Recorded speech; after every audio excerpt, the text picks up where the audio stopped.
It's Hollie's Hotspurs back with another one. Chatting all things Tottenham, we're second to none. Special guests every time, if it's win, lose or draw. The passion is high like Harry Kane when he scores. Or when Lloris makes a world-class save. We got Hollie running the mid every game. Settle down, stick around, share your thoughts with the panel. And make sure you're subscribing to the channel. Coys.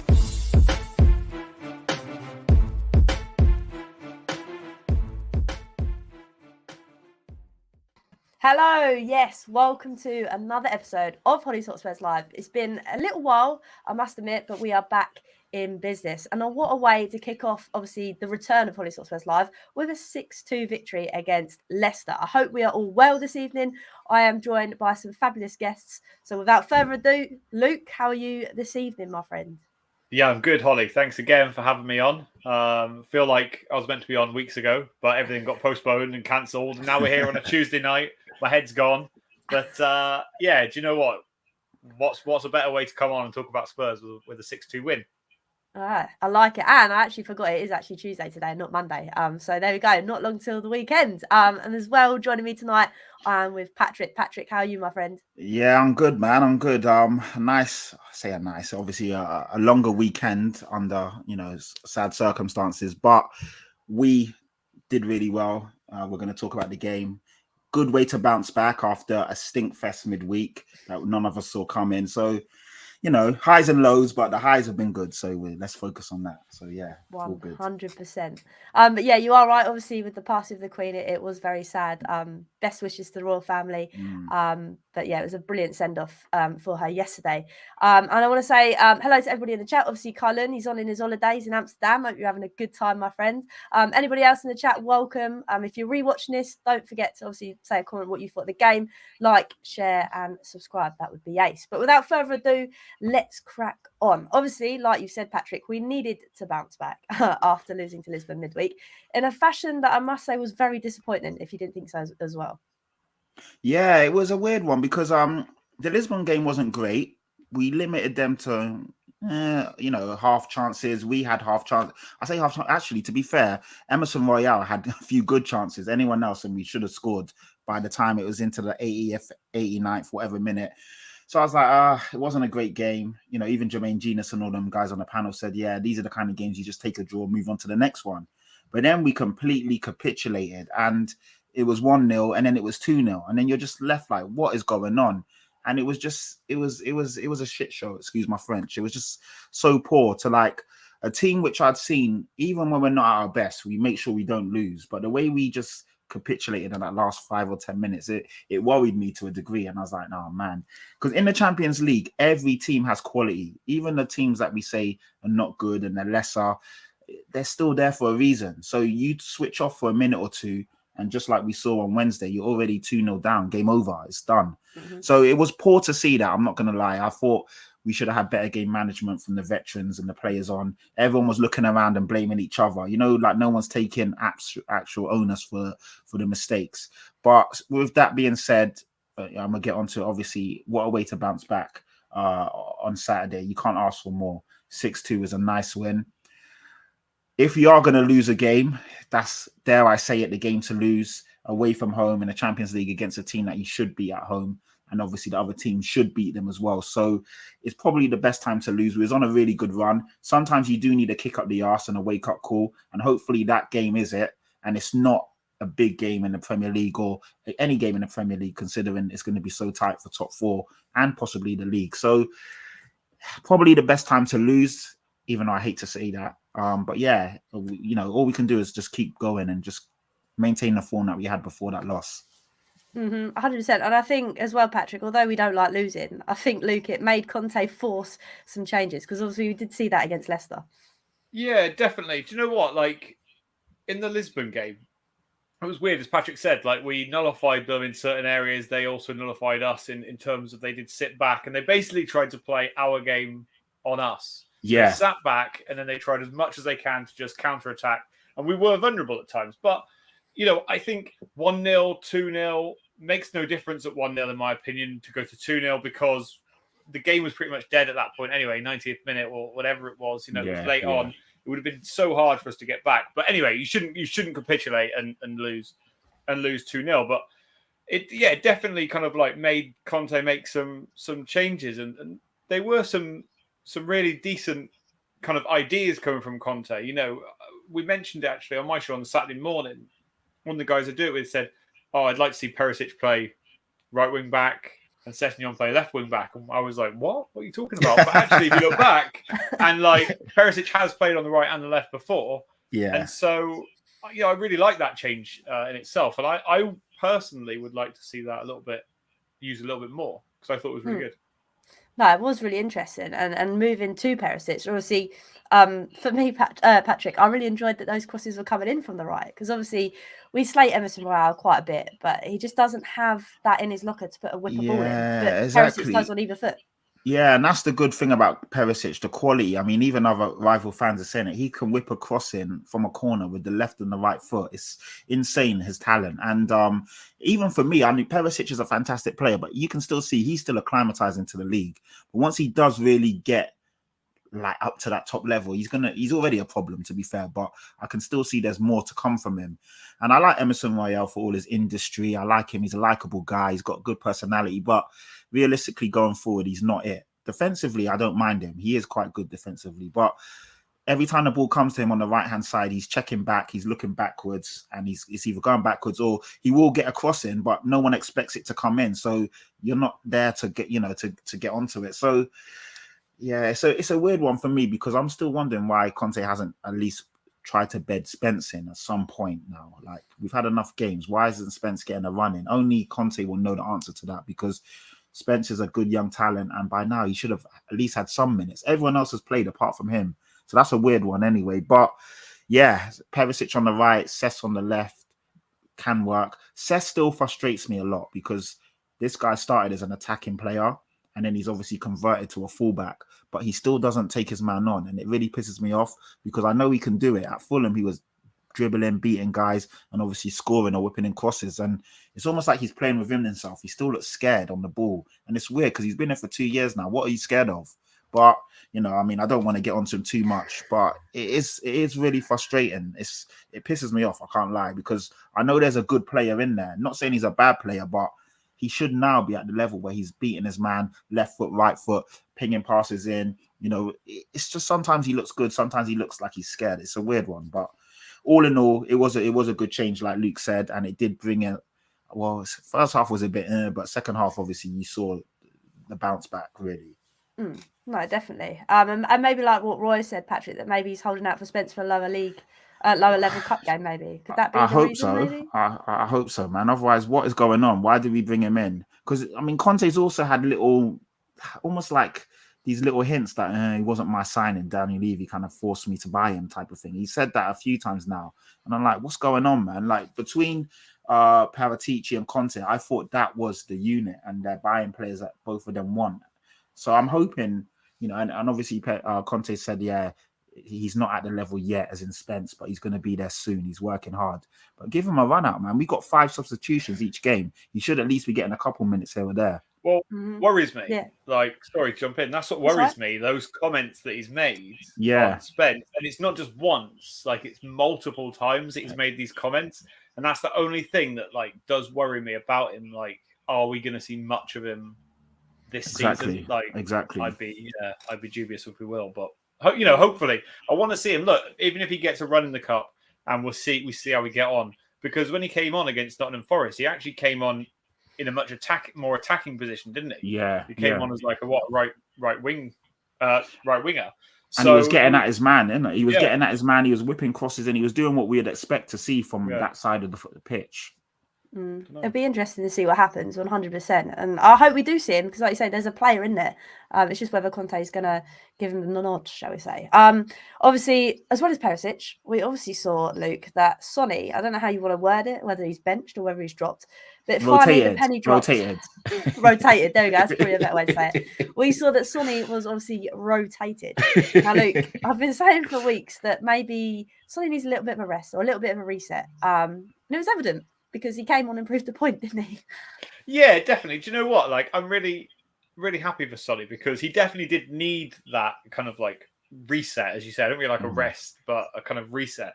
But do you know what I really dislike about this whole situation it's all of those people that every time Sonny has like a couple of games where he doesn't score or a couple of bad touches in the game, everyone's always on Son's back all the time. And do you know what? This just feeds into that as well, because now they all just believe that they're correct and that was the correct decision.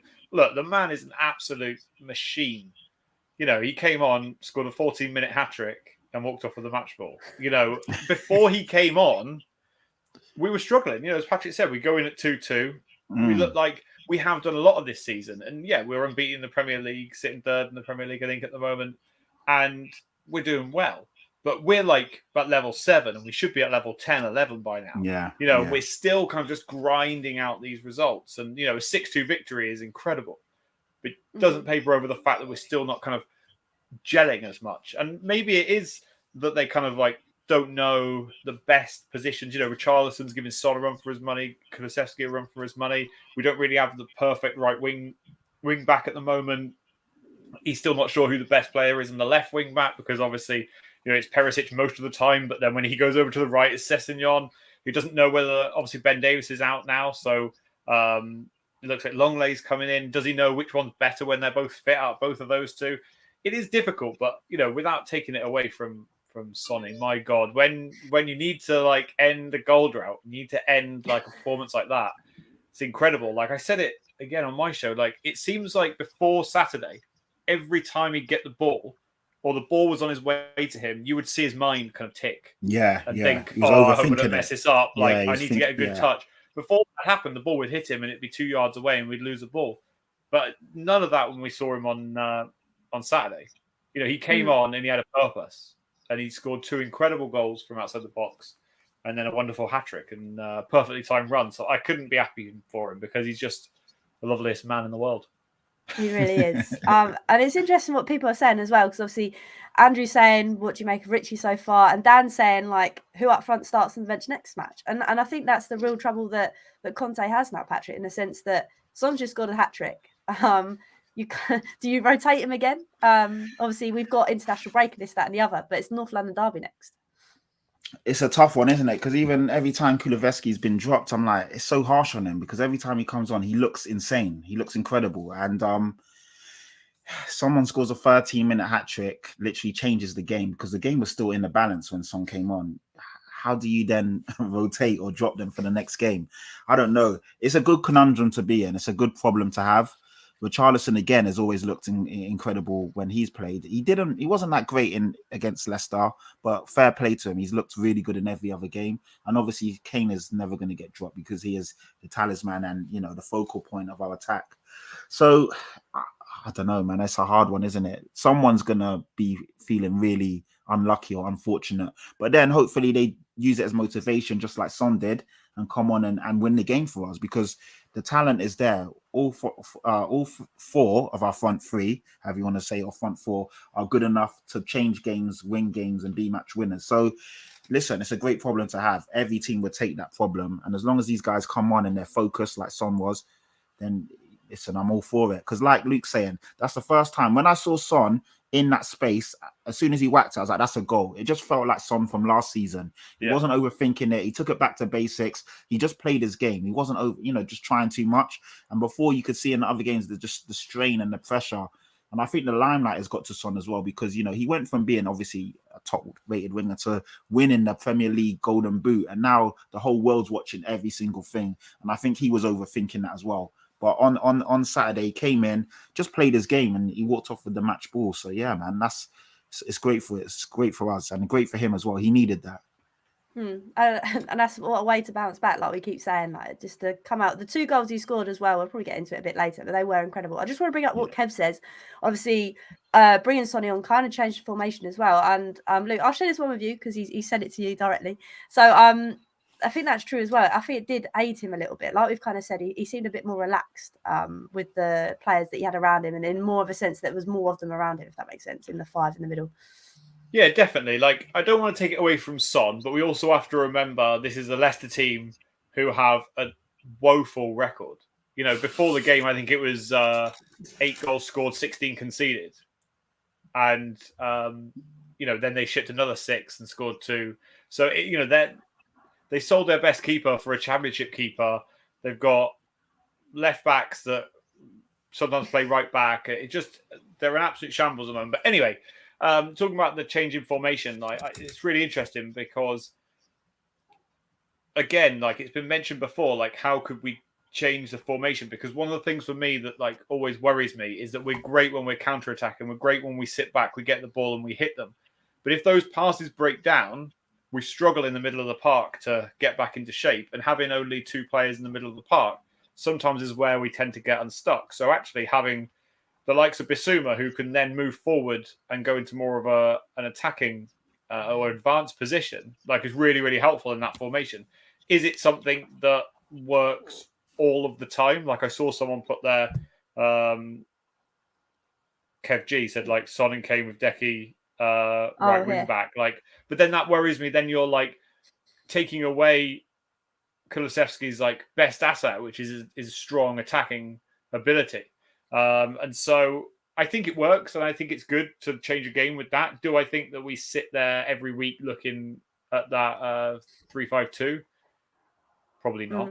But I think it's definitely a good asset to have, and I think it adds Bissouma into the mix, and it gets him in a much better position, as I said, where he can go further forward as well.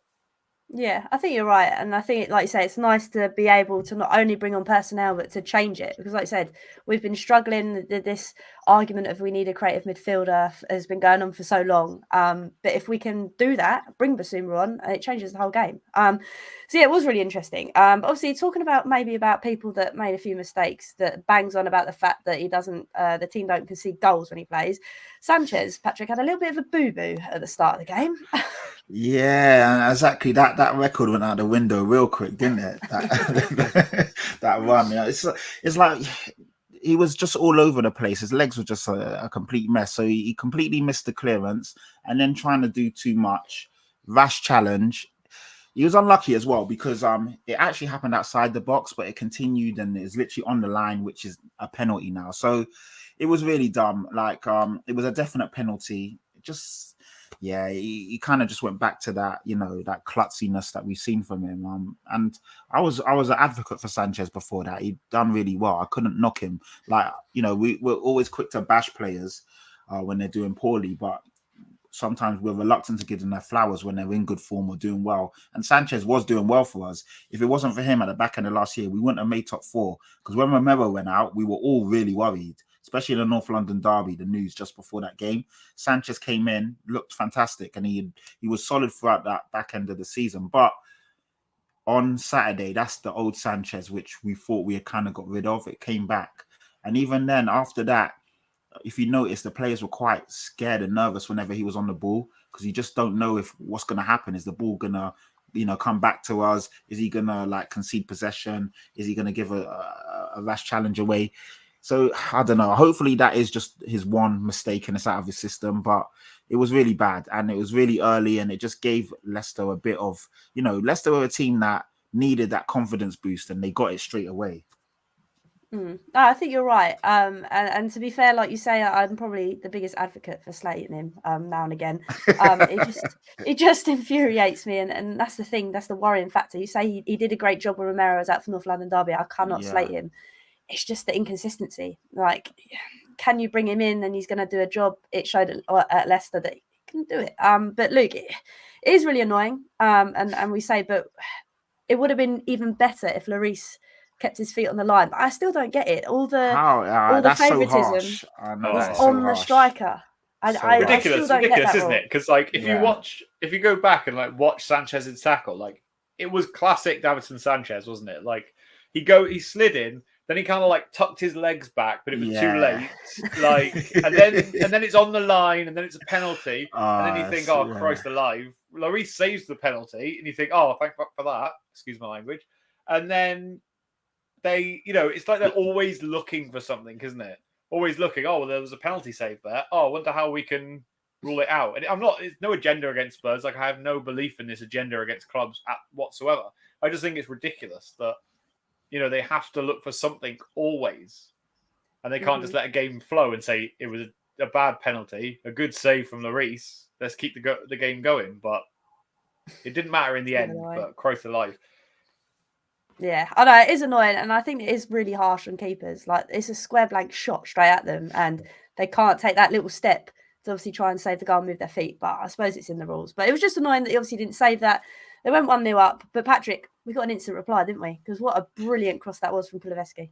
Yeah, brilliant cross, and that's what I love to see. I mean, I know Kane is so good, and you can't really get angry at him for dropping deep and dictating play because he's definitely one of the best passers of a football in the Premier League and probably that we've seen in the Tottenham shirt, and he's up there with chances created this season.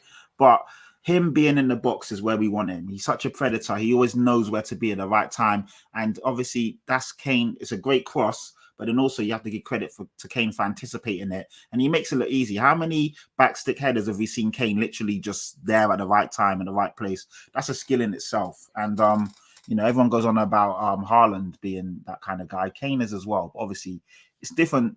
It's a different situation, but the point still stands that you have to be there. You have to anticipate that cross. And then you obviously have to convert it. And it was great to bounce back straight away. And then, we took the lead, and then obviously that, we conceded again. But Kane being Kane is fantastic. I just want to see him more in the box. But then this is why I was really annoyed we didn't get a creative midfielder or someone that was a deep lying playmaker, because Kane having to do that job, I'd rather him be at the end of that. But it's, it's one of those horses for courses things. But yeah, fantastic cross. Good finish, got us back in the game, basically settled the nerves, and then obviously we pressed on from there. Mm-hmm. No, you make a valid point. Like I say, you just wish you had two Kanes, basically. The one that sits, spreads the ball, and then the one that heads in the back of the net. I still think you'd see him. It's like Wayne Rooney later on in his career. That's what he used to do. He'd always want to be on the ball, and that's what I think it is with Kane now. I think it's just ingrained in him that he just wants to be. I don't believe it's Conte saying, "Do you know what? Come and get the ball, play it out to Decky, then get yourself back in the box for the cross that's coming in." Surely that can't be what Conte's saying to him, but I don't know if he's just that he just always wants to be on the ball and he always wants to be making that pass. I don't know. No, it is interesting. But like Patrick said, Luke, it's great that obviously he was in the box for this chance, because it was such a great header near, well, I say far post, but it was near the near post for him, if that makes sense. Yeah, definitely. It was a really good header. He headed it kind of the only place he could have scored with, really. And the keeper doesn't know what to do. Kind of hits him, doesn't it, and goes in. Yeah. I don't think there's much more the keeper could do. I think I'd be annoyed if it was Lloris, but still. Just looking back at Decky as well, that's what he's best at, when he cuts back on his left foot and then he kind of just chips it into the middle. It's not a very technical term, but chips it back into the box. It's like the goal we scored against City. When he just kind of lofts it back into Kane, who he knows he's just going to be there. And what a run as well. He was miles and miles on side. Because that was the first thing I thought when I saw it. I thought, he's probably offside here. But he was miles and miles on side, and everybody stopped. And as Patrick says, good strikers, cliche incoming, good strikers know where to be and know where to score, and know where the space is. So 100%. I think you're both right on that. We just want Harry Kane to be in that box a bit more. That would be lovely. And then you'll just see all the goals really. Not that he doesn't score loads of goals anyway, but you know what I mean. And just on cue, Roy brings up a great point, because next, Patrick, Eric Sir Dyer puts the ball in the back of the net from another set piece from Perisic. Yeah, brilliant goal, man. Brilliant goal. And again, great for Eric Dyer, someone who's a workhorse and has been, I wouldn't say underrated by Spurs fans, because we know what he's been doing. We've been singing his praises for a while, but in terms of across, footballing league and the Premier League, fans are starting to see. I mean, he got the England call up, but you're starting to see him contribute with goals this season as well, and really chip in with solid performances on both sides of the pitch. So I was happy that he scored. It was great to see the reactions from all his teammates as well. It's good to see that some, the defenders and attack are still pushing forward. Romero, when he plays, is always pushing forward as well, which is good. Even Davinson Sanchez was in the box causing problems. I still don't really understand why that goal was chalked off. Don't really understand what he did. Sometimes keepers just get protection for no reason. The keeper definitely messed up there. Don't understand what Sanchez did or didn't do, but I digress. But yeah, credit to Eric Dyer. He's somebody that we all, if we're being honest, wanted dropped and basically kicked out of Tottenham a long time ago. So for him to turn around his form the way he's done now and be a solid mainstay in that team, that's a credit to him. No, 100%. And Luke, it also means that Vio is earning his keep with all these set pieces that he's managing to pull off with the team. Yeah, definitely. Like often we bring in someone, a specialist in something, and usually useless, to be fair. But what did I hear on Sky Sports? Like I don't know if anyone else watched it on there, but like, did I hear them say like he's got like 3,000 different set piece routines? Or something? Yeah, they said something like that. Yeah, And do you something know what? crazy I've thought like this that. for a long time, right? And someone might call me insane, but Hollie, you might understand this a bit more. But you know how in NFL, right? How they have different like plays for different names. Like, why is there no one in football that's like turning football, into different, I don't know how you explain it. Do you know what I mean? From corners, okay, we'll run this routine now, or this one, or this one, or this one. I just think that like it would change the game. But anyway, I digress. This fella like obviously is doing good things. Like we've scored a hell of a lot more headed goals. I think we scored the same amount this season already than we did last season. And we're Something only, like that. It's ridiculous. Like seven games in. And yeah, it's working. It's working really well. We're getting a lot more crosses into the box, which everyone enjoys. I heard 4,000. Yeah, well, he's got a lot of thousands anyway. But yeah, look, I think it's a good addition. As you say, he's earning his keep for sure. And jumping back onto Patrick's comment, I remember being on this show with you, Hollie, and some other people, and everybody absolutely raging at Eric Dyer. That he had to go and his time was done, and that's it. Now look at him. Like, would you pick a Spurs team without having Eric Dyer probably as one of the first names? I wouldn't. Exactly that. And that just goes to show the it's so funny because it's like I said, it's so easy for us to slate players when they're doing poor bad, and rightfully so. We're fans, we're passionate, we want to see our team do as well as they can do. But Eric Dyer's definitely turned his career around, and he is a mainstay in that team now. And he's someone that when I see his name on the team sheet, I'm comfortable in it, and I've got no worries there. So that's credit to him, man. Really good player now, knows his role, doesn't overdo it, and just solid defensively and offensively. That's not more you can ask for from your centre back, to be honest. 100%. And I know you mentioned it, Patrick, as well, the fact that obviously he's got his England call up. And I think I said on a podcast ages ago that he went on a podcast and said that he wasn't going to get chosen because Southgate don't like him. But look, it shows that he's proved me wrong. Yeah, definitely. His England call up. Definitely, like, big up to him.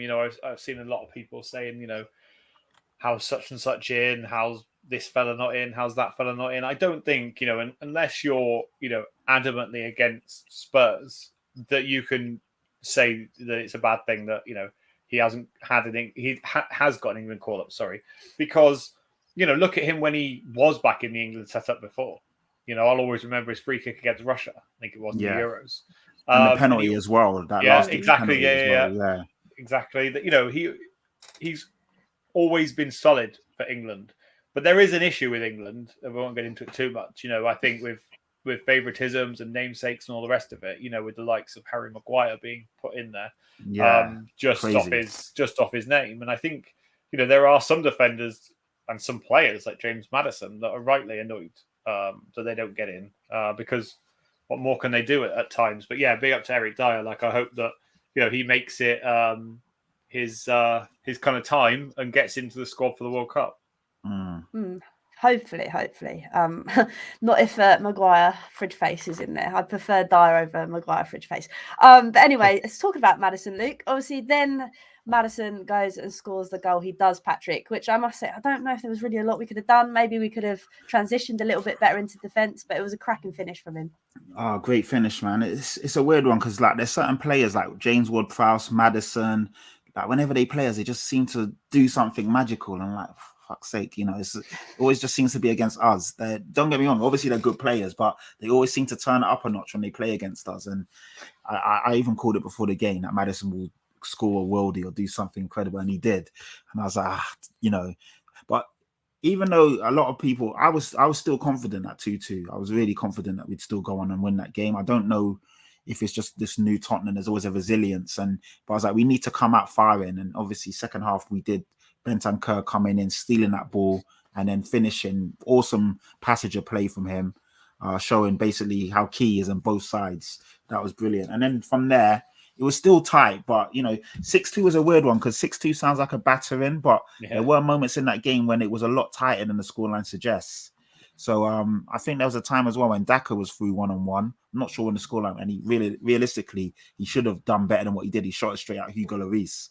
So they had moments where they could have changed parts of the game. But yeah, great way to finish it off. And I think, to be fair, everyone had a good game. Even Sanchez, I know he wasn't great in that moment, but there was other parts where he did play well.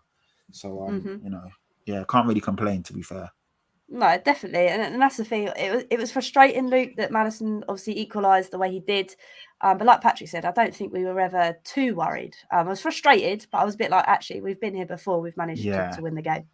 Yeah, definitely. I think especially at that kind of time as well. What are we, like 40-something minutes? That am I right? I can't even remember now. It was about that. It's about that. Yeah, 40-something. And even then, I have faith that if we're looking 80-85 minutes, I'd be concerned. But I think that Sessegnon can do better, especially against the man that he's up against. At Castagna, I think he kind of got a bit bullied, really, and he should be stronger. But again, like I don't think the goal. I don't know. I'm putting it out there. I don't think it was as good as it was made out. I think it was a lot more of kind of swing. I don't think he has any idea that's going in the top corner. I think the idea is to do that, but I think to actually execute it 9 times out of 10, he doesn't score. But of course, against Spurs, I know. There you go. I'm not That's not where to go in. bashing Maddison. Not bashing Maddison, but I just think you don't see him doing that every week, but he is a good player. Listen, James Ward-Prowse says, I said it. These guys don't do this every week. Whenever they play us, they do it. It's so annoying. But it's always the way. That's what it was. He didn't mean it to go in the back of the net, Luke, but because he's playing Spurs, the magnet just went straight. You know what I mean? You make me sound like an insane person. I didn't say that very well, did I? It just went in. But no, because obviously straight after halftime, well, pretty much straight after halftime, we see that Bentancur, obviously I know you've touched on it a little bit, Patrick, goes and scores that up. But Ndidi, oh my days, he's having a bit of a mare, bless him.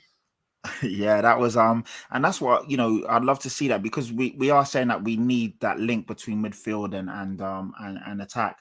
And Bentancur ticks the ball over nicely, and he typically 9 times out of 10 the pass is right and it's right where it needs to be.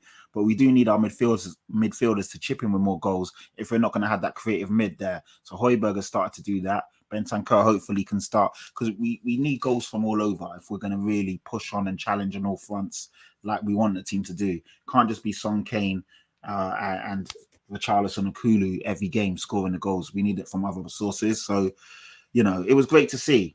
He made that goal all himself. It was his own hard work and desire, stole the ball, and then the finish was brilliant. Literally put it the only place where we'd beat the keeper.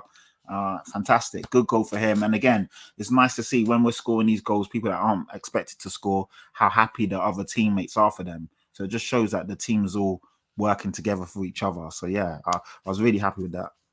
Yeah, it's a great point you make. And obviously it's Bentancur's first goal, Luke, as well. So that's a great thing too. Yeah, definitely. Because I don't think he's done a lot wrong in a Spurs shirt since he's come in. And so to see him add to that with a goal as well, because, realistically, you wouldn't expect him to score many a season. His job's not to kind of score. But I think Patrick's right when it's good to see players scoring from other positions. I remember, maybe it was last season, when the stat was that Kane and Son had scored the most, and then the third most was like own goals. Yeah, there you go. Yeah, I remember that. Yeah, crazy. And so, and I remember when at one point it was Ndombele with about 2 or something. So it's just crazy that we always have struggled with goals from other areas, and it's nice to see him. As you say, I miss that. I do miss that part of Spurs, that high press. We used to have under Poch. I know a lot of people talk about these kind of times, 2016 Tottenham team and all the rest of it. But that time when we used to press high up the pitch in numbers and win the ball back. And that's what I do miss. Obviously, it's a different tactic under Conte, but it's nice to see that, bits of that still happening, with Bentancur and Ndidi. Yeah, it's perfect. And like you say, it's a kind of different tactic, but for now it's working. Obviously, we won't talk about Lisbon again, but that was the first time it didn't really work. But it's working in the league, and I am down for that. Obviously, as well, I know you've spoken, Patrick, about the vibe at the club, but obviously, like you've touched on, it is a massive factor. And I think, like we've spoken about, how we weren't nervous about going 2-2 because we knew we were going to. I think that has a massive part to play. It does, and it's like, you know, you don't want to always be conceding the first goal or playing catch up, but you do want also at the same time to have a team that believes in itself. Like, you're never really that worried going to go down. It might actually kick the guys into gear and make them push on a bit more. And yeah, you don't want to keep playing that way because it is dangerous, and at some point you will come unstuck.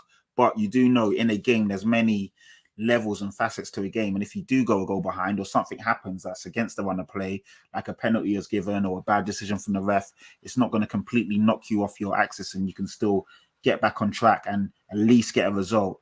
Get away against Chelsea, you know, a tough game. Things definitely didn't go our way, but we still stuck in there to the very end. Last year away to Man City, we conceded really late in the game, 2-2, but we still went on and pushed on to get this third goal. Again, on the weekend, I know it's a different team, but we definitely at any point didn't, you know, going 1-0 down or even then conceding 2-2. Some teams would have dropped their shoulders, come out and get beat in the second half, or at least throw the game away and drop points. Even when it's 2-2, like I said, going into half time, I never was worried that, fuck, today might be the day where we, you know, potential banana skin. And it's great. And I think that comes from the mentality of the manager. He's been there, he's done that, he's tried, he's tested, and these guys believe in that. And they're pushing. Like Richarlison was running and pressing from the front. When Basuma came on, he was working hard. Bentancur didn't stop running. Højbjerg is always up for, you know, for a battle and a duel. These guys are really pushing. Hugo Lloris looks reinvigorated and looks like the old Hugo. And it's just everyone seems to be really up in their levels, and it can only mean one thing, that the Tottenham team is resilient. And yes, we don't always play the best fancy football and blah blah blah, but at the end of the day, we're scoring goals, we're typically keeping clean sheets, we're not letting in a lot of goals. Even when we're conceding shots or chances, they're not really worrying shots. A lot of teams are being frustrated and having to shoot from outside the box or in positions that is not really going to trouble our defense or keeper. So there's different ways to play football and manage a game. And obviously the Conte's methods seem to be working and everyone's buying into it, which is really good to see. Yeah, definitely. And I like that you've mentioned, obviously, Richarlison, because, Luke, I was going to come to you on Richarlison. I think he's one of the players that I've been really impressed with because he never gives up a lost cause, ever. Yeah, definitely. And I think I said it with you, Hollie. Like, I never, ever in a million years expect him to score 15 goals a season for Spurs. You know, that's not what I see from him. But what I see from him is that work ethic, that determination, that fighting spirit.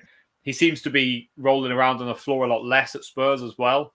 And kind of with the whole team, as Patrick was saying, like, I think some of it might have to do with as well the fact that anybody can get dropped for anybody.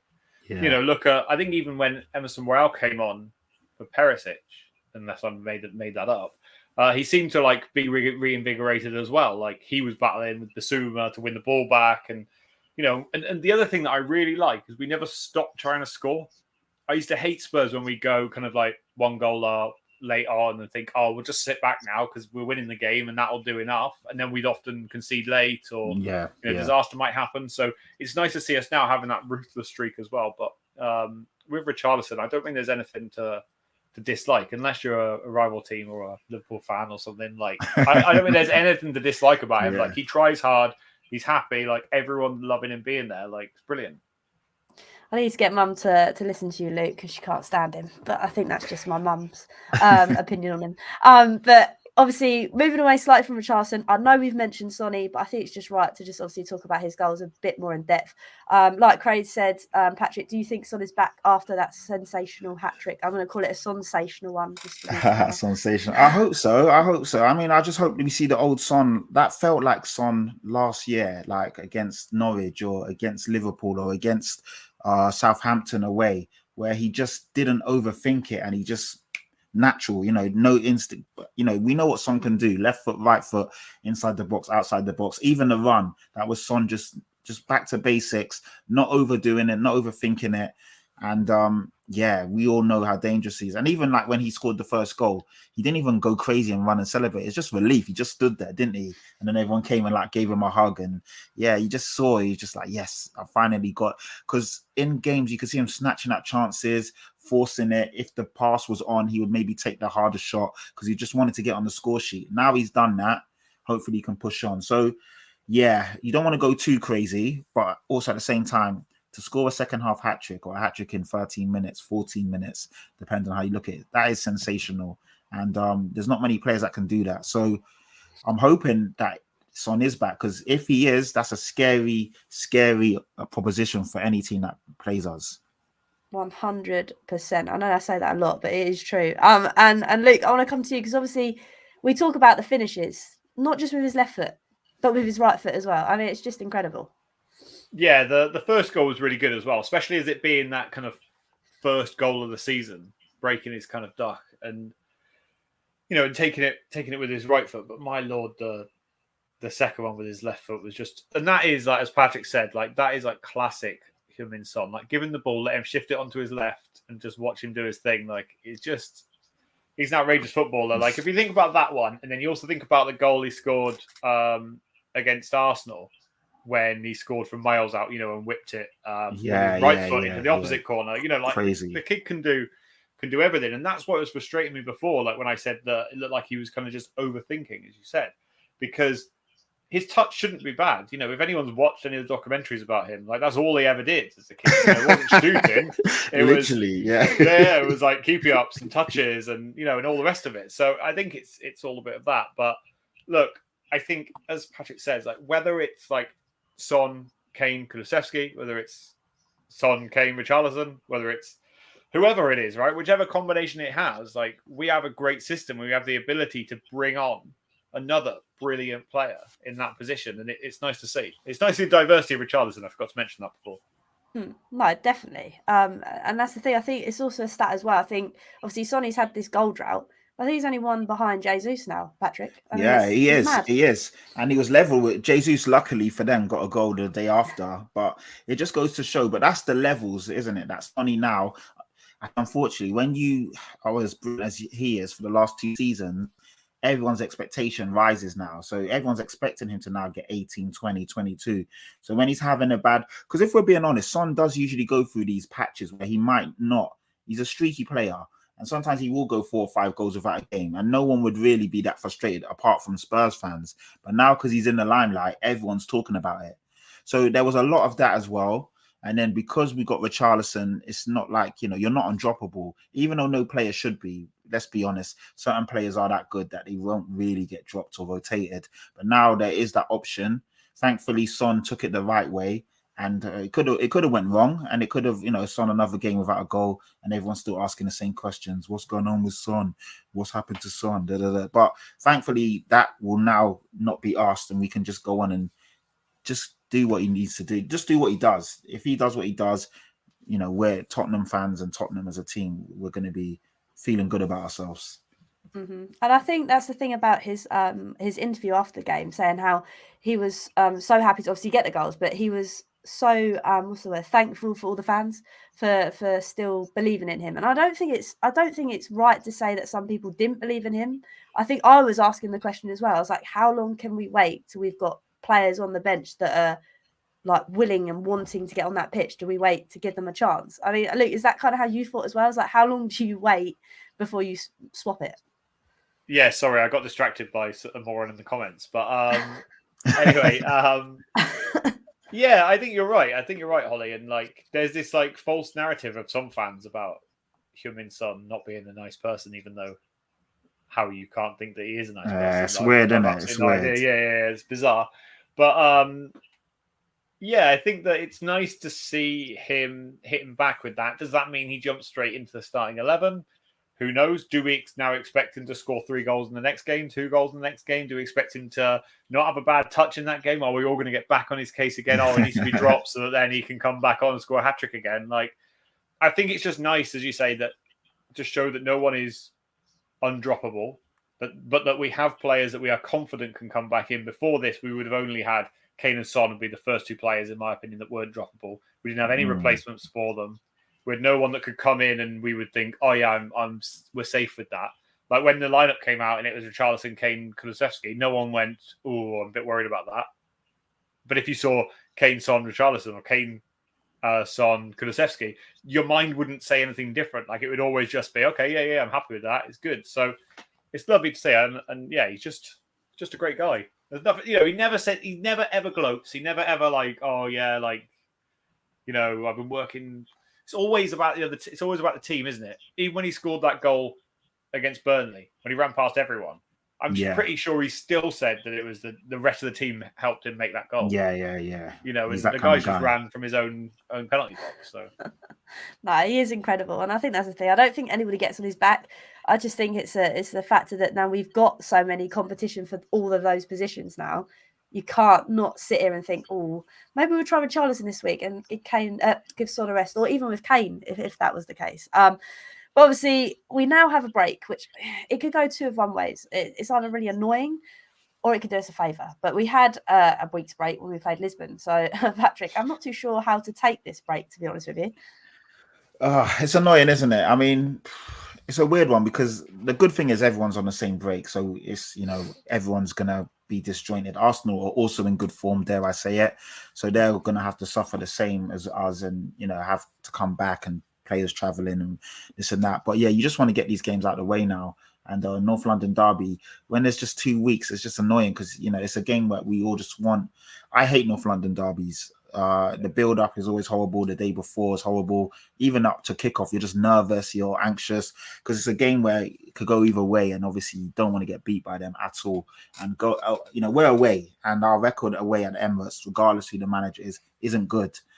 I'm excited to see what Conte can do because this is Conte's team now. Obviously, last year when we played them, we was under Nuno, totally different outfit, but they are good. Let's not lie and kid ourselves. And they're going to obviously have the impetus being at home. So it's going to be a good test for both of us. They also will respect us and know that we're a good team. But yeah, it's annoying that it's not, within a week's time or a couple of days' time, but just have to see how it goes. And that's the thing. I hate waiting. And the trouble is as well, Luke, for this game as well, it will depend who goes above who as well because the points are so close. Yeah, definitely as well. And I think that it would be really good to play them right now because of the injuries that Arsenal have as well at the moment. I think that they do have quite, not a huge amount, but they do have a few injuries. And so it would be a good time to play them, in my opinion. I think that it is what it is when it comes to North London derbies. Like I have a good feeling based on, how poorly Arteta performed in the last North London derby against Conte. And, as a young manager, I will be worried for his mentality going into this, whether he feels that he can beat Spurs in a North London derby, whether he truly believes it after how badly they performed in the last one and how confident they were going in. But as a lot of people have said, our record. Our record, is diabolical. It's poor. It's poor. And you're right about Arteta, being a young manager. Even the naivety showed away at Old Trafford. Him making that triple substitution when he did, that was bonkers. Like no manager worth their salt would have done that. But I don't know, man. Away at the Emirates is always a tricky one, and that for me is the worrying or concerning part. I mean, I'm not scared. I'm not worried, but I also am frustrated that our record at the Emirates is poor, and for whatever reason, we just need to break it. But we've done it against Chelsea in terms of not losing there. For me, as long as we don't lose that game, I'm over the moon. Like, of course, you don't celebrate draws like that, but getting a result away from home against your big six rivals or top four rivals is the way forward for me. Don't lose. I think it's also them like gaining even more points on us. Even though it's this early stage, like that's the bit that I'd only take a draw for that part of it. But that, that's the kind of thing. Look, as you say, talking about without talking too much about Arsenal, but looking at that Man United game that they played in, like realistically, that's again probably the only really difficult team that they've played this season. 100%. And they really struggled. And they really did struggle. There was a few minutes in the game where they'll try fast-paced football. They'll try. I wouldn't be surprised in that game if we don't see a three in midfield in that Arsenal game to try and kind of dispel them from trying to break us down like that. But I don't know. The other thing, maybe we just go back with what we know best and go with our trusted front three and try and hit them like we did last time because they are devastating, that front three. And, I'm never worried about us kind of scoring goals. That's the bit that I'm never worried about. Yeah, definitely. I think that's the thing. I think for me, it's just the fact how close it is at the moment between us and them. Obviously, like we've said, we've managed to get a point against Chelsea away, which I can't even remember the last time that happened. So that's a great feeling. It's just whether we can do it at the Emirates as well. But it'll be interesting to see. Obviously, people are saying that it might get moved again because of the railway strike. It'll be interesting. I think I just don't know when they're going to fit them all in, to be honest. I think that's the real problem. So we'll just have to wait and see. But obviously, that isn't until a week's time. We've got a lovely international break to look forward to, which will be fabulous. But yeah, that pretty much wraps up, obviously, that 6-2 win against Leicester. So that was nice. Obviously, dissect tonight, lots of goals to talk about, and obviously the rebirth of Heung-min Son this season. But I want to say a big thank you, obviously, to you guys in the chats. But before we do that, I want to say a big thank you to my guests. So first of all, I'll start with Luke. Luke, thank you very much for joining me tonight. Where can everybody find you doing your thing? Yeah, thank you very much, Holly. Like, it's always a pleasure to come on the channel. Obviously, thanks to everyone for their comments as well. It was really good interacting with everyone. Obviously, don't forget to subscribe to Holly's channel. Make sure you like this video as well. All that good stuff, because, you know, Holly works so hard. Honestly, I've never known anyone. You work like about 6 times as hard as I work. And we do the same amount of shows a week. So anyway, yeah, if you like what I'm saying and you want to watch my videos, you can. If you don't bother. But you can follow me at Park Lane Podcast on YouTube, Twitter, all the good stuff, Instagram.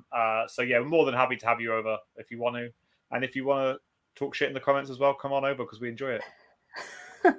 What an advert for your channel, Luke. I love that. So make sure you head over to Luke's channel to check him out. I must say, it is enjoyable to watch. I do like it. I do like winding him up as well. So make sure you go do that. And also, Patrick, where can everybody find you doing your thing? Yeah, so it is. I always get it wrong in terms of the direction, but yeah, it's under there. So Patrick Tyrant on Twitter and Instagram. Follow me. You'll see everything that I'm up to. Started my podcast at the beginning of the season. It's called Chatty Patty, and it's going quite well. I'm on the Football Terrace. I was a regular panel member on Coys.com podcast, and I'm here, there, and everywhere. I'm on so many different shows, but it's always an honor and a pleasure to jump on Hollie's show. Obviously, speaking with like-minded football or Spurs fans, and Luke, it's a pleasure and honor as well. Need to jump on your show at some point. Need to get you on mine. We'll organise it, man. Yeah, we'll organise that. But yeah, it's been great, Hollie. I always love jumping on your shows, and yeah, the people in the comments talking a lot of good talk for most of it. So yeah, it's good. It's good. Oh yeah, shit! I forgot to say, everyone, it's Saturday mornings at 11 a.m. So yeah, if you're not okay, cool. Saturday morning, I okay. completely forgot that. Christ, alive. I'm the You worst. need I'm to the write worst yourself promoter. a script, Luke, man. You need to write yourself a script because you know it's going to come. I know I'm going to ask you. I know every week, every time I do this as well, but I don't care, honestly. Like, you know, I do like people watching. I do want people to subscribe, obviously, but it's up to you at the end of the day. Yeah, I hear that. I love it. But no, like I say, thank you to you guys and to everybody in the chat. Like the guys already said, it was very lively tonight. So if you are new, you're not subscribing, please do. That would be lovely. Yeah, so you never miss a video, actually. It's always, although it's Tuesday, it's normally Mondays at 7 p.m. So make sure you tune in. Obviously, not next week, the week after. Well, obviously, it is the North London derby, so keep your eyes peeled for that one. But until next time, like I always say, and like we always say as Spurs fans, come on, you Spurs. Come on, you Spurs.